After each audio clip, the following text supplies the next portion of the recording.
Assalamualaikum warahmatullahi wabarakatuh. Bismillahirrahmanirrahim. Salam sejahtera untuk kita semua, rekan-rekan CPL dimanapun berada ya. Baik, pada kesempatan hari ini ya, izinkan saya untuk memberikan link latihan seperti biasa ya, kisi-kisi mengenai soal bagi calon anggota PPK dan PPS seperti itu ya, rekan-rekan semuanya. Seperti biasa, link saya sertakan di deskripsi, kemudian passwordnya saya sampaikan di dalam video ini ya, teman-teman semuanya. Baik, rekan-rekan, mungkin dalam link itu masih soalnya itu masih sedikit ya, akan saya kembangkan nanti ketika ya mendekati lah kayak gitu. Mungkin sekarang 25, kemudian progres minggu depan itu akan saya tambahkan menjadi 50 dalam setiap linknya seperti itu. Kalau ada 10 link, nanti kan 100 soal udah berapa? 1000 kan, seperti itu. Mungkin itu sebagai referensi teman-teman semuanya dalam menghadapi seleksi anggota PPK nanti ya. Itu teman-teman semuanya ya. Kemudian password-nya silakan teman-teman perhatikan apa yang saya sampaikan dalam video ini ya. Mohon sekiranya besar kecilnya huruf ya, diperhatikan dan nggak ada password yang salah, sepanjang rekan-rekan tidak men-skip video ini, seperti itu. Oke, namun sebelum saya menyampaikan terkait dengan password dan beberapa pembahasan ya, ini ada pertanyaan dari Trisnandi Priliana ya. Itu menyampaikan kalau yang PNS ini dalam video saya sebelumnya ya, yaitu mengenai gaji honor Panwaslu kalau nggak salah ya. Itu menyampaikan kalau yang PNS apakah tetap mendapatkan gaji dan tunjangan sebagai PNS atau hanya dari honor tersebut. Oke gini ya, rekan-rekan semuanya dan Mbak Priliana ya. Sepengetahuan saya ya, mengenai PNS ya, pelaksana teknis PNS ataupun Kasek yang di ruang lingkup sekretariat ya, di Panwaslu kecamatan, itu mendapatkan honor, Panwas yang pernah saya sampaikan yaitu 900.000 untuk pelaksana teknis PNS ya. Kemudian masih dapat apa ya, gaji dan tunjangan seperti itu. Beda ketika pada saat mendaftar sebagai komisioner, mendaftar sebagai pimpinan ya, itu pimpinan Panwaslu kecamatan itu, ada pilihan seperti itu ya. Jadi silakan mau pilih PNS-nya yang diambil gajinya atau Panwaslunya seperti itu. Namun kalau untuk sekretariat di Panwaslu kecamatan itu gajinya masih dapat dari PNS, apa ya, ini mah tambahan lah seperti itu. Jadi di Panwas dapat, kemudian di gaji pokoknya juga dapat sebagai PNS-nya. Itu yang saya ketahui dari beberapa, pelaksanaan kemarin seperti itu. Barangkali Mbak Aprilian ini seorang PNS ya silahkan kayak gitu ya, eee, apa, bisa jadi pelaksana teknis PNS ataukah jadi, Kaseknya seperti itu ya.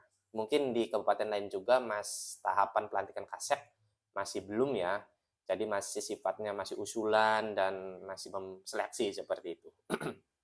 Oke ya, itu terkait, untuk menjawab dari pertanyaannya Mbak Apriliana ya. Oke, kemudian password yang pertama itu adalah PPK ya, password yang pertama PPK. Oke, gini, saya ingin membahas mengenai, eee, beberapa soal kemarin dalam video yang saya unggah itu mengenai beberapa prediksi ya, akan saya bahas. Kenapa sih mengenai soalnya masih dasar, ya kita mulai dari dasar dulu kemudian baru nanti kita akan bertahap ke tugas dan kewenangan, nanti dari tugas kewenangan kita mengenal formulir-formulir ya. PPK itu harus seenggaknya kita mengenal formulir-formulirnya gitu ya. Karena ya kerjanya PPK itu ya berdasarkan formulir kayak gitu, maksudnya berdasarkan aturan ya, tapi maksudnya dalam formnya tuh, misalnya ngerjain ini ya harus formulirnya apa gitu. Daftar pemutahiran pemilih ya, itu formulirnya apa untuk pemutahiran pemilih itu, ya kan. Kemudian apa sih yang namanya C1 tahun dan sebagainya lah, banyak seperti itu. Sehingga akan saya, bertahap dan mengarahnya ke situ ya, dari mulai persiapan ya, kemudian pertengahan dan sampai pelaksanaannya, seperti itu. Itu yang akan saya kemas mengenai beberapa soalnya, ya teman-teman semuanya. Baik, pertama itu ada soal PPK berkedudukan di mana, ya, saya tampilkan juga nih di sini. PPK itu berkedudukan di ibu kota kecamatan ya, itu kecamatan, itu kedudukan PPK dalam hal ini ya enggak di desa dan sebagainya, tapi ruang lingkupnya karena kecamatan, ya berarti kedudukan di ibu kota kecamatan, seperti itu. Kemudian yang kedua, PPK dibentuk oleh KPU kabupaten kota paling lambat berapa ya. Untuk mengingat hal ini, patokan kita itu adalah pembentukan PPK itu adalah diawali dengan angka 6 ya. 6 bulan sebelum penyelenggaraan pemilu ya. 6 bulan sebelum penyelenggaraan pemilu kalau itu bahasa di undang-undangnya seperti itu. Jadi patokan kita kapan ini ya kan? 6 bulan apa ya sebelum penyelenggaraan ya. Itu. Sebelum penyelenggaraan pemilu. Kalau Panwas itu kan penyelenggaraan pertama kalau saya nggak salah ya, tapi kalau PPK hanya penyelenggaraan pemilu saja. Itu ya untuk pembentukan PPK. Kemudian PPK dibubarkan paling lambat kapan? Patokannya itu adalah angka 2 ya. Berarti kapan sih angka 2-nya? Ya, 2 bulan setelah pemungutan suara ya. Pemungutan suara, 2 bulan setelah pemungutan suara. Itu adalah pembubaran PPK ya ataupun masa kerjanya sampai 2 bulan setelah pemungutan suara seperti itu. Password yang keduanya itu adalah PPS ya teman-teman ya. Kemudian ada pertanyaan nomor empatnya, dalam hal terjadinya pemilu susulan, pemilu lanjutan, masa kerja PPK diperpanjang dan PPK dibubarkan paling lambat kapan? Ya. Paling lambat 2 bulan setelah pemungutan suara seperti itu ya rekan-rekan semua. Jadi ada angka bukan angka ya, angka lah, angka mengenai sekiranya untuk kita menghafal ya terkait dengan pembentukan dan pembubaran dan perpanjangan di masa susulan itu ada angka 6 dan 2 seperti itu. 6 bulan, 2 bulan ya. 6 bulan sebelum, 2 bulan setelah ya.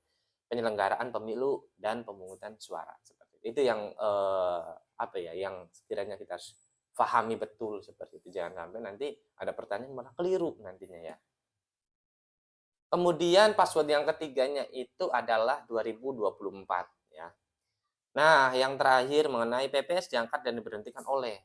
Nah, di sini ya, pengangkatan PPS ya, kemudian pemberhentian PPS itu dilaksanakan oleh KPU Kabupaten Kota, rekan-rekan ya. Bukan dari PPK ya. Kalau nggak salah dalam regulasinya, ya PPK itu nggak mempunyai kewenangan untuk membentuk PPS ya, membubarkan PPS itu nggak punya kewenangan ya. Jadi dalam hal ini pembentukan PPS itu langsung ke KPU Kabupaten Kota seperti itu. Angkatan pembentukan kalau nggak salah SK-nya juga kayaknya dari KPU Kabupaten Kota seperti itu ya. Beda dengan Panwaslu kelurahan desa ya, beda dengan Panwaslu kecamatan ya. Panwaslu kecamatan mempunyai kewenangan untuk membentuk PPK, untuk membentuk PPK, mohon maaf, untuk membentuk PKD ya seperti itu. Nah, kalau untuk PPK ini sendiri nggak mempunyai kewenangan untuk membentuk PPS, tapi PPS sendiri itu mempunyai kewenangan ya, kalah sama PPS mempunyai kewenangan untuk mengangkat Pantarnis kalau nggak salah. Ya itu mungkin itu saja yang bisa saya sampaikan terkait dengan link kisi-kisi yang saya sertakan di deskripsi. Oke, itu aja teman-teman semuanya. Barangkali ada hal sesuatu yang ingin perlu dibahas dan didiskusikan dalam video ini ya, dalam channel ini, channel saya ya. Sekiranya dapat berkomentar di dalam apa ya, dalam komentar lah seperti itu ya.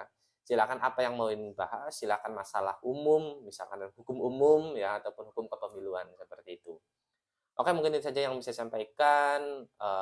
Jangan lupa di-subscribe, like, share ya, teman-teman semuanya. Terima kasih atas segala dukungannya. Mohon maaf apabila ada suatu kesalahan, ya salah ucapan dan sebagainya. Kalau ada perbedaan, nggak bosan-bosan saya sampaikan, mari kita diskusi dalam grup CPL seperti itu. Baik, untuk itu password yang terakhirnya adalah @ seperti itu. Saya akhiri, wallahul muwaffiq. Wassalamualaikum warahmatullahi wabarakatuh.